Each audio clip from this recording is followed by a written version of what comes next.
overall engaged in the community process and holding everyone accountable.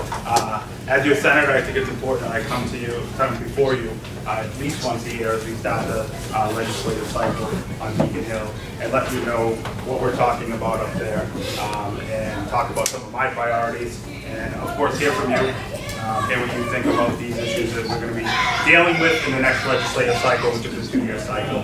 The Senate has met in Democratic caucus and discussed some of the issues we're certainly going to take up in the next 2 years. And a lot of this is going to happen in this year. And that is criminal justice reform. There'll be a housing bond bill coming up. There will be some work around transportation. Marijuana is obviously coming into effect next June. So that's something we're preparing for now and going through a lot of those issues. And Airbnb. Now, you have a wonderful rep who I work very closely with, who is really the go-to guy on Beacon Hill for Airbnb. I know he's been before you on that. I'm working with him, maybe not every day, but every other day on fine-tuning that and making sure what he does in the House is carried in the Senate. So I'm not going to expound too much on that tonight. But I do want to tell you a little bit about criminal justice reform and what's happening around that. Since the 1970s, when there was a movement to get tougher on crime in this Commonwealth and all across the nation, many things came online, like mandatory minimums, like putting drug addicts away. Unfortunately, we ended up locking up a lot of our mentally ill. I was a public defender. If you remember, I was here before you about a year ago at forums and talking coffee hours. Actually, it was yesterday I was elected to the state senate, a year ago yesterday. It's pretty, I was before you, and I was telling you about the ills of our criminal justice system that I work with every day. So it's great timing that I'm here now in Beacon Hill as the House and the Senate are both talking about criminal justice reform. And like I said before, we began as crime has steadily declined, actually, statistics say, since the 1970s. The amount of people we're locking up in this Commonwealth has steadily rose. We currently lock up about 19,500 people in the Commonwealth. That's what we have in our prison and jail populations. We are a country unto ourselves. We have the highest per capita rate of people being locked up. And that doesn't even tell the whole story of people who are involved in the criminal justice system. There's 65,000 other people on probation and about 2,000 other people on parole. So I believe as a Commonwealth, and what we're talking about on Beacon Hill is doing a lot more around reducing incarceration and reducing recidivism. What recidivism is the probability or going back to jail once you've been in jail. If you're locked up once, there's a 77% chance that you'll be locked up again within 5 years. Obviously, our criminal justice system as a whole is failing the people of the Commonwealth, and we're going to do a lot of reform around it. Criminal justice is most often talked about in 3 categories: pre-supervisory, supervisory, and collateral consequence reform. So pre-supervisory would be things like diversion programs, triaging people when they enter the criminal justice system, and deciding what's the best thing for them. Unfortunately, we don't have a lot of diversion opportunities in the Commonwealth, and you have to be under 21 to be eligible for them. So I filed a bill on Beacon Hill to allow all persons to be eligible for diversion, and hopefully invest in the services around them, like around mental health and addiction. I filed a bill about expanding drug courts. Currently, you're not eligible for a drug court unless you're convicted or plead with sufficient facts. It's a real sin that you have to be convicted of a crime and deal with the collateral consequences that come with that, loss of life, and so on and so forth, before you can be eligible for the help you probably need. Supervisory stuff that was the next bucket is really around mandatory minimum reform. Mandatory minimum reform is something that we started in the 70s. It's cost this Commonwealth a lot of money. It's cost this Commonwealth a lot of human capital, a lot of workforce development issues, and things like that. We currently set the number was 70% of people who are locked up for due to mandatory minimums, locked up for non-violent drug offenses. So we're locking up far too many people for non-violent crimes. It costs this Commonwealth $90 million per year just on that. So there has been a lot of talk in Beacon Hill about doing some work on mandatory minimums, and I'll open up for questions afterwards if you have any. So that's kind of the criminal justice reform we're talking about. Doing a lot to curb recidivism, doing a lot to curb how many people per capita we're locking up. The next matter I want to discuss with you is housing. I'm now chairman of the Housing Committee in the Senate, the Joint Committee on Housing. I'm the Senate chair, so it's obviously a very important issue to me. We all saw Massachusetts was ranked the #1 state to live in the country just last month in the U.S. News Report. Massachusetts is also the 44th most expensive state to live in the entire country. That's probably we didn't look into in that report. So we have a severe housing crisis all throughout the Commonwealth. The answer that we've come up with on Beacon Hill is a housing bond bill. A housing bond bill that will invest very heavily into the preservation, production of not just affordable housing, but housing that is affordable for millennials who are coming out of college with crushing debt, for our seniors who are our biggest aging demographic, our largest demographic in the Commonwealth, and for people, and workforce housing. There will be a huge investment in workforce housing and around transit-oriented housing. So that's something you can expect, a big investment in the Commonwealth around those types of issues. Again, like I said, marijuana is coming down the pipe. That will be enacted into law. The voters have spoken on that, whether you like it or not. That's what's coming. Obviously, a very pro-marijuana recreational marijuana advocacy group wrote the ballot question. So we're taking our time with it on Beacon Hill. We extended the time a little bit to deal with that issue because we want to be able to get it as close to right on the first time as we can. So I know the marijuana committee is traveling around the state, taking much testimony around that issue. So you can expect something down the line. And as you hear anything, feel free to call my office on that. And the last issue I want to discuss a little bit is transportation. I'm the vice chair of the Senate's Transportation Committee. And you know, in this Commonwealth, obviously you guys probably experience it every day. We have a huge transportation crisis as well. You know, our MBTA system is failing us. You know, our MBTA system is a $7.5 billion state of good repair deficit, which means we need to infuse $7.5 billion into the MBTA to get it to go. You know, to get it to where it needs to be before we can start talking about expansion or opening up other communities, you know, that would help solve some of the housing crisis in our MBTA transportation system. We have a $40 billion budget, so that's going to be a tough gap to close. And that doesn't even tell the whole story. Roads and highways, MassDOT, money into about $5 billion, and our local roads, which is Chapter 90 money, the money we get from the state to deal with local roads, we're at about a $2.3 billion deficit on that. So transportation is something we need to start talking about new ways of revenue for that. The fair share tax amendment is going to be on the ballot in 18. We're taking it up in the Constitutional Convention on June 18th, I believe. So that's something you can kind of look forward to. But overall, if anyone's opened the paper in the last few weeks, and I hate to end on this note, but it is relevant. We know that the state is having serious revenue issues in the past year. We've got a $500 million gap to close. So, not that I want to end on that note. I should end by just saying it's been a great year for the state, working and representing this community along with my colleagues and Sal Amatina, who, as you all know, is going to be going off to the other things next year, and of course your representative Aaron Michaelitz, City Council Lisa George, our great Mayor Marty Long. So it's really been a pleasure. I hope you found this useful. I hope to come back and do it again next year as we talk about what to expect in the coming year. And of course, as we take the budget up this month, I'd be happy to come back and talk about how your community did the north end and what budget priorities were met.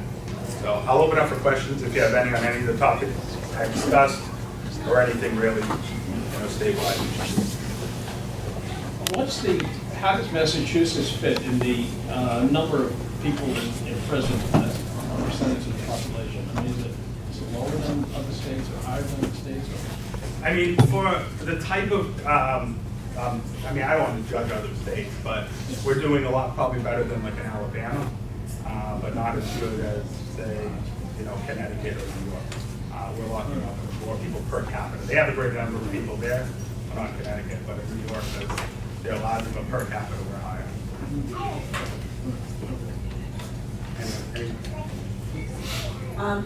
Mine's more of a concern. It seems that so much of the building in Boston now, it's calling itself luxury. And there doesn't seem to be any sort of middle line. And I feel like it's turning the city into some homogenous, wealthy people, boring city, and that we're losing all other people. It's costing too much to live in the city. Yeah, it's costing a lot to live in the city. And Boston, as a whole report, it has the highest disparity in wealth and income in the country, right here in the city of Boston. You know, there's a lot of factors that play into that. A lot of those are, you know, what we're doing on Beacon Hill. You know, if you want to invest into the city and build as a developer, you're going to develop a building, and the cost is so high in the city when you consider what property values are, what labor costs, so on and so forth, that if you're a developer, you're going to build a really expensive building to live in, or you're going to use federal tax credits and state tax credits to build more affordable housing. So that would be for people who make like 80% or less of average monthly income. So you can see we're almost guiding this problem that way because, you know, we're giving money or subsidies to people who are, you know, making less than 80% of average monthly There's no income. middle. So there's not a lot of middle, right? There's not a lot of workforce housing. The bond bill that was filed is about $1.7 billion, and there'll be a lot of opportunity in that bond bill to invest in housing for, you know, I don't want to say middle class, but the middle.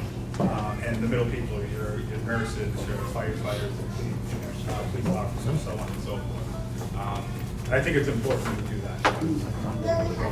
Grow that. Mass Housing has a lot of great options. They have a workforce housing loan program that you can look into. It's only funded to about $11 million now, so it's about time to relook at that. The timing on that's very good. Yes. You see, you talked about the MBTA and then you talked about housing. So it looks like you're expanding the housing in the city of Boston with no pre-planning of traffic and gridlock. We're back to where we were as far as gridlock. So you're investing or you're putting more housing per square mile, and yet the MBTA can't support it. What kind of planning is that? Very poor planning? Not Well, planning, I didn't more like like no planning. No, I mean, or zero planning, right? I mean, you're right, traffic and gridlock is awful around here. You know, we're the fourth worst, you know, city in state in the entire country in commute time from work to So traffic. where's the accountability in the city? Well, in the city, I mean, I think the city's, you know, doing well to develop some existing properties. But you can't just look at a city in little compartments and say, well, let's worry about the housing here without working and look at the infrastructure. So where's the planning? Well, I mean, so the city is responsible for development to a great The extent. state. The state's responsible for the transportation systems. As I told you, the revenues are not as good as they used to be. You know, can't we're tell me not- that the state doesn't have any influence on the city. Indirectly. I mean, indirectly, I don't know, how so do you think? I mean, I haven't twisted anyone's arm, but, you know, Well, I'm not we talking do our about best to work together, and I agree with you. There's money It's that flows from the difficult- state to the city. It's difficult to invest in transportation because revenues are what they are. The fair share tax amendment that you'll vote on in the ballot in 18, any money raised on that progressive tax structure will be invested in two things, education and transportation. And I told you, everyone is, I'm sure, well worried about education in this room. And transportation, as you heard tonight, is a huge concern for us. You know, we have a tax structure in this Commonwealth that was wholly developed in the 19th and 20th century. You know, the 21st century now, and we're trying to pay bills that the tax structure just won't support. Everything's more expensive now. Pensions at on state level are more expensive. Debt service is more expensive. And we simply need new revenues in this Commonwealth to make investments into the crumbling infrastructure that's here around us.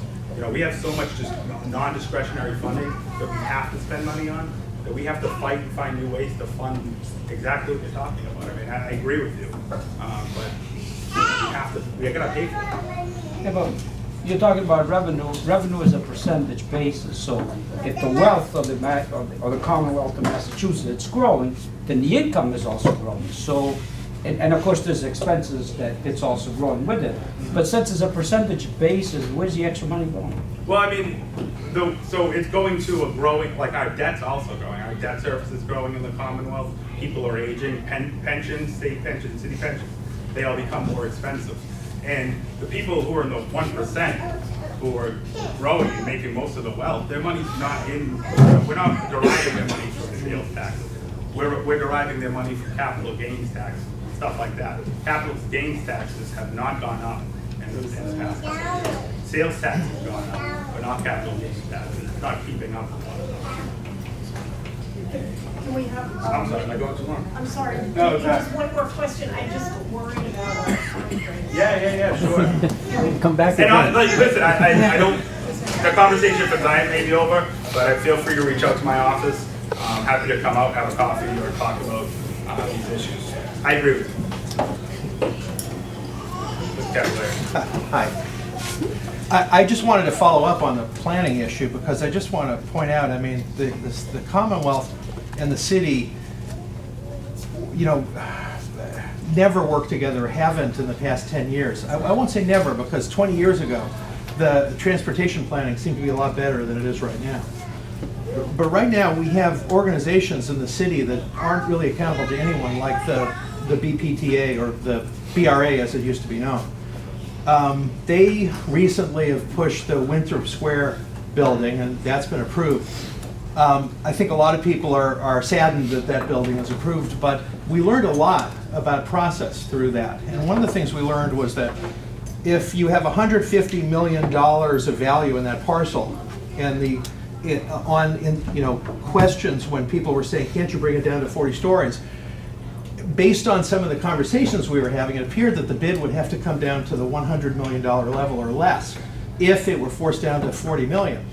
So that suggests that those extra 40 stories, the upper stories, actually add $50 million in value to the land value. Flash to BRA planning on the waterfront in the Chaffaro building, where the Globe recently reported there's going to be a $300,000 payment made for the variance that's going to give them an equivalent number of incremental stories.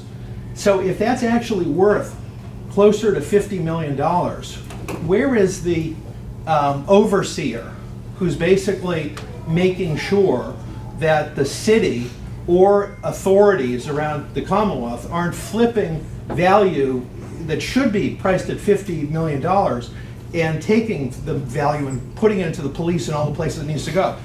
Who's making sure that those pieces of value aren't being given away for $300,000? You know, we've also given away a whole bunch of $300,000 liquor licenses last year, like a ton of them, 15 of them. I would say those two properties, although they're happening at the same time, they're very different properties. The Winthrop Square Garage is owned by the city of Boston. It's one of the few cities that city parcels left in that area. And that area is, built for more dense development. And developers do make a lot more money on those top floors. I also in my district around down on Franklin Street is the Millennium Tower. The top floor of that building, sold for $30 million. Yeah. So obviously that's a lot of what we have. I know the city's, the city is concerned in working with it because the city, talk about revenues, 70% of the city's revenue comes from property tax. Right. So that value is growing, what the city can do for all of us too, because we're collecting more property tax. But if you need a variance to go from 250 feet, which is the current height limit, to the hundreds of feet and you're essentially transacting that variance for revenues, if you're increasing the value of the land by tens of millions of dollars, why isn't there, like, with the transportation deficit we have, why don't we have some state overseas? Again, I don't know if that variance is worth the whole $150 million, because again, the city owns the parcel in State Square, and the Chaffaro project is a privately owned development. We should figure out how much that stuff is. Yeah, just 300,000 is a shame. I'm happy to talk to. I know it's not your area, but I just wanted to ask that. Good statement.